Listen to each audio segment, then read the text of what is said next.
In my experience, what I have found that frustrates patients the most is a lack of efficacy of the procedure they had performed.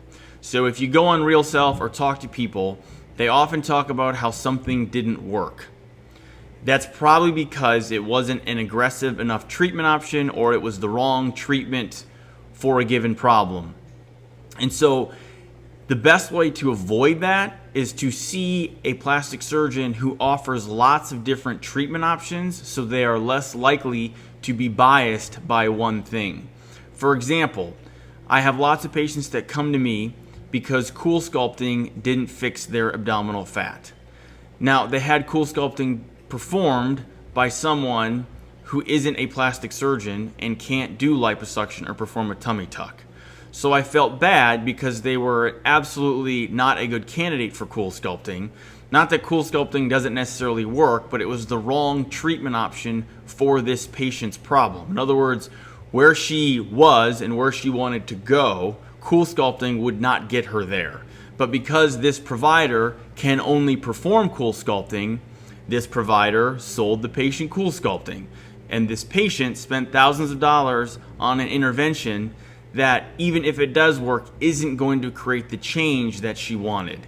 So I cannot stress the importance of getting multiple opinions, or at least seeing a provider who offers multiple different treatment options to make sure that the treatment you are going to receive for a given problem is the best treatment for that problem.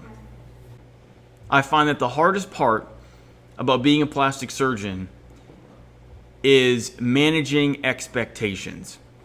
And that happens at the end of the initial consult and at the time of the preoperative visit before surgery.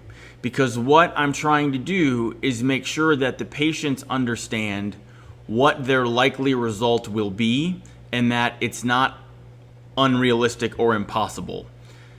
That's the hardest thing, because as plastic surgeons, we know and have an idea of what we can accomplish and how patients will look after we perform the procedures that they've chosen to have done. But there's no way that we can show patients what that would look like. I have 3D imaging applications and all the photography things you can imagine, and none of them really work all that great to show patients how they will probably look after they have a procedure. The only procedure that 3D imaging really works all that well for is primary breast augmentation in women with relatively small breasts and no ptosis. I also find it helpful in rhinoplasty and chin augmentation. So the hardest part is conveying and helping patients understand what their likely final result will be, so they can decide if it's worth going through the surgery, spending the money, going through the recovery to get there. That is the hardest part. And that all comes down to managing expectations. And that's where you have to have an open line of communication with your plastic surgeon as well as your plastic surgeon's team. And you also need to trust us when we tell you something's not possible or unlikely. Check out our website at restoreplasticsurgery.com. There you can use our price estimator to generate estimates for any combination of procedures that you may be interested in. You can also find more information about all the procedures we offer. If you'd like to have your question answered or come on the show as a guest, use our SpeakPipe, which is essentially a voice recorder on our blog page. Finally, you can also submit a virtual consult where you send us photos as well as your concerns, and we can reply with any recommendations.